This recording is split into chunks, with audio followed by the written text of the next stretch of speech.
Now, we discovered that while you were at MIT, you wrote a thesis called Lazarus, almost a precursor to the current scientific movement known as singularity. Given that 15 years later you are creating a humanoid robot, do you still believe, like Dr. Kurzweil and many others, that mankind will someday evolve into, well, machines?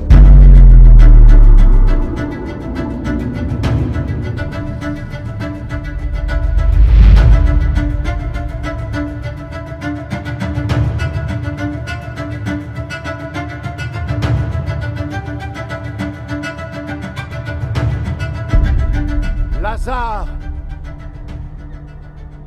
Sors de là!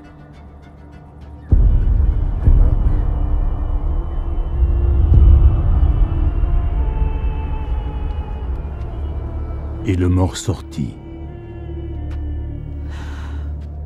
Les pieds et les mains entourés de bandes. Le visage enveloppé d'un linge.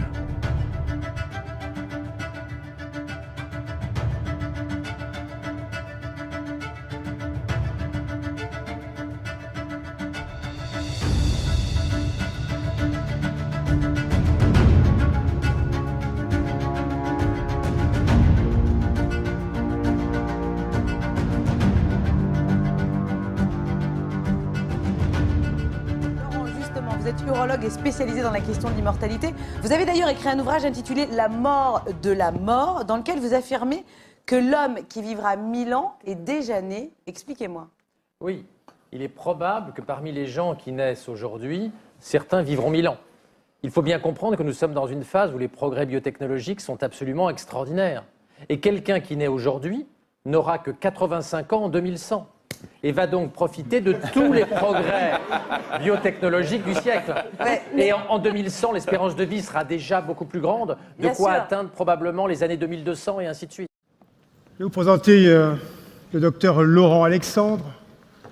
Ravi de vous rencontrer. Vous êtes président de NBIC Finance.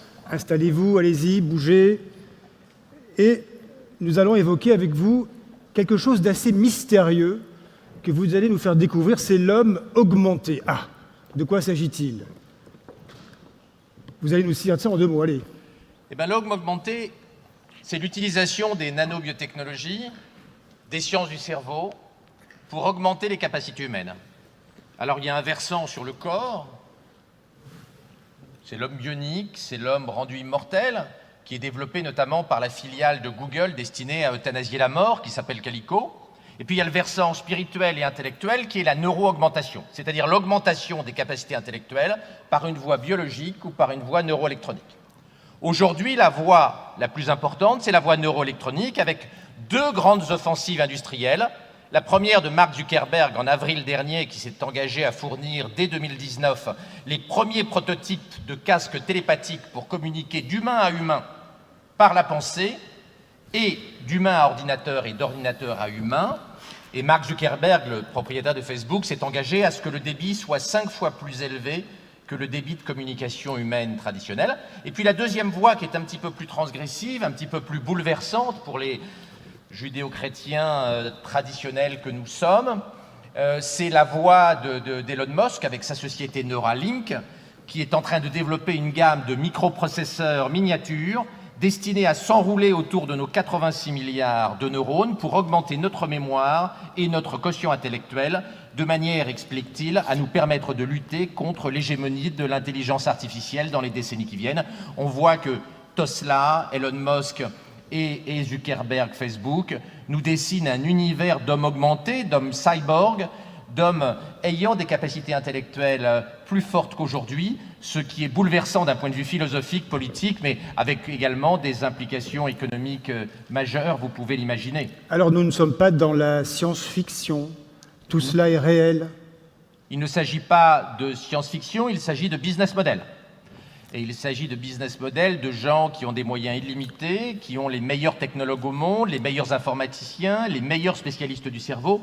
Elon Musk a recruté une équipe absolument exceptionnelle à Neuralink, qu'il dirige, puisqu'Elon Musk dirige SpaceX, Tesla, mais aussi Neuralink, des gens d'un niveau tout à fait exceptionnel.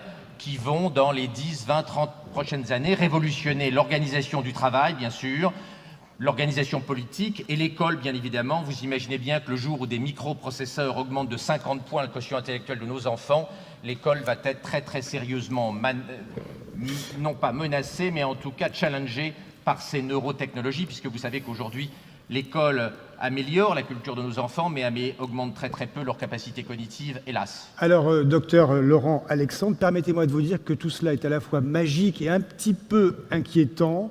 Faut-il un moratoire sur l'intelligence artificielle? Il n'y aura pas de moratoire sur les nanobiotechnologies, la génétique et l'intelligence artificielle, parce que ces technologies ne sont pas issues de notre vieille Europe, lasse, fatiguée et blasée. Elles sont issues de la Californie et de la Chine, et vous connaissez le budget militaire dans nos pays européens. Nous ne risquons pas de bombarder la Californie et la Chine pour les empêcher de faire de la génétique et de l'intelligence artificielle.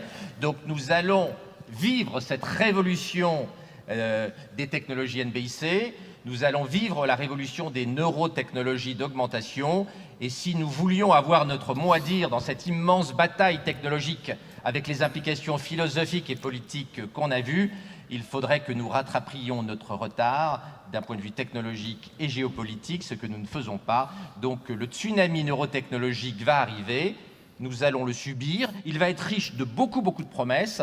Sa régulation, hélas, si nous n'y prenons pas garde, risque de se faire sur les bords du Pacifique et pas sur les bords de la Seine. Alors, pas de régulation, vous dites cela risque d'arriver. Quand ça? Alors, Elon Musk, pour ce qui concerne de la télépathie, Zuckerberg donc, a fixé un objectif en 2019, c'est-à-dire dans 500 jours. Dans 500 jours. Ah, c'est là donc. C'est demain matin. Ouais. Et la technologie d'Elon Musk qui est plus invasive, on peut penser qu'on est entre 2030 et 2040, mais ça va concerner au début de la vie professionnelle les enfants qui sont aujourd'hui en maternelle. C'est donc une révolution technologique et politique et éducative qui va concerner la nouvelle génération. On n'est pas dans la science-fiction, on est dans un choc philosophique et civilisationnel majeur qu'il faut réguler, et vous voyez bien que notre problème, ce n'est pas la technologie galope et nous allons être gavés, saturés de technologie. Notre problème, c'est la politique et la philosophie. Il y a une désynchronisation complète entre notre pouvoir technologique et notre réflexion philosophique et politique.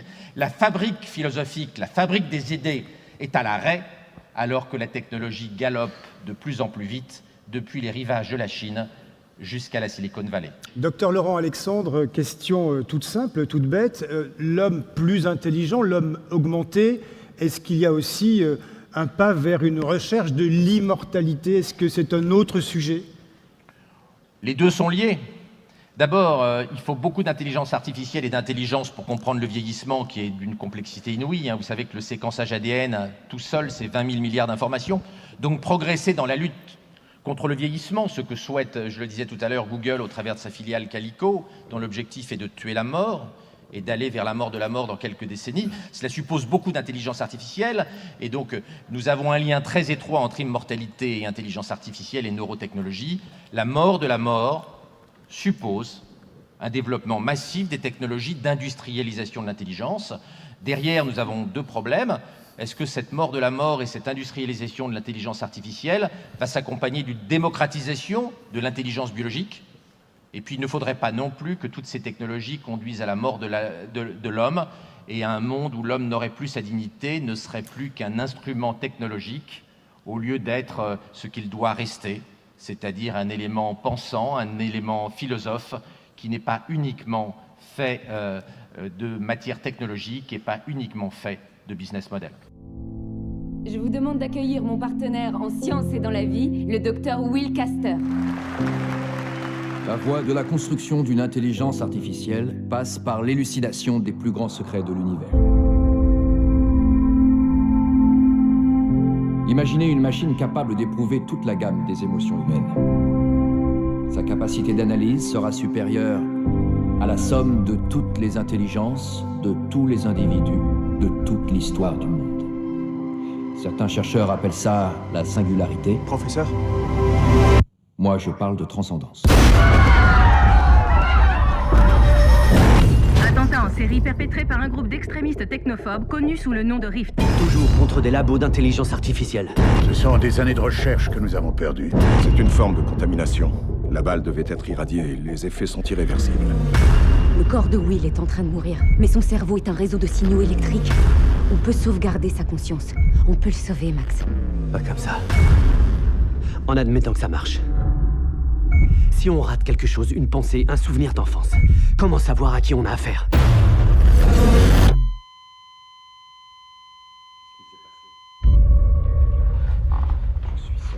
Evelyn, Oui, c'est pas vrai. je ne sens rien. Je suis là.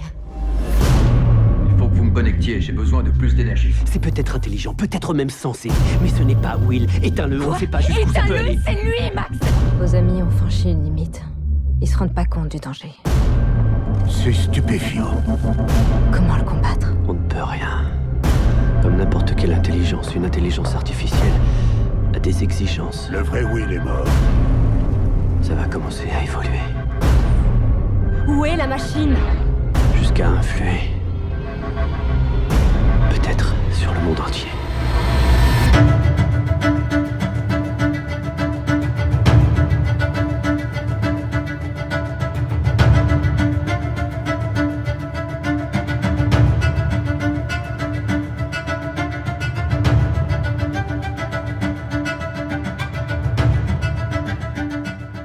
Et c'est vrai que dans un certain nombre de cas, ça fait un petit peu peur, les soi-disant progrès. Alors, Jacques Attali, moi je vous renvoie à une chose. Que devient la liberté dans tout cela? C'est un problème important, la liberté humaine. Vous avez dit l'homme fabriqué par l'homme n'est plus l'homme.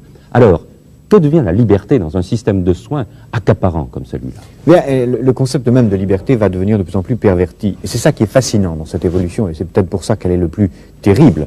C'est qu'elle va récupérer tous les concepts, y compris celui de liberté. Je dirais même y compris les idées d'Illich dont vous parliez tout à l'heure. Parce que qu'est-ce que c'est cette société de machines qui nous apprend à nous surveiller nous-mêmes? C'est une société qui dit, soyez libres, débarrassez-vous du médecin, soignez-vous vous-même, sortez de l'hôpital, ce que dit Illich. Et autrement dit, elle va, sous prétexte de liberté, sous prétexte d'autonomie, créer les conditions de l'aliénation la plus formidable, qui est en quelque sorte l'aliénation par soi-même, volontaire, à une norme imposée de l'extérieur. On nous dira, il ne faut pas fumer, pas conduire, pas boire, mais aussi pas avoir tel gène dans sa structure héréditaire. Si vous l'avez, vous êtes extérieur à la norme, faites tout ce que vous pouvez pour vous en débarrasser. Et autrement dit, on fera que ce qui est la forme absolue de la dictature, que chacun d'entre nous ait librement, entre guillemets, envie d'être conforme à la norme. Que chacun d'entre nous ait librement, entre guillemets, envie de se comporter comme un esclave. Et ce qui est la forme absolue de la dictature, puisqu'on fera que chacun d'entre nous aura envie d'imiter un modèle, une copie, une sorte d'idéal standardisé qu'on nous imposera de l'extérieur. Et ce qui est fascinant, c'est que c'est à travers la médecine, à travers le bien et le mal, à travers le rapport à la mort, que cette nouvelle forme de société totalitaire est en train de s'installer.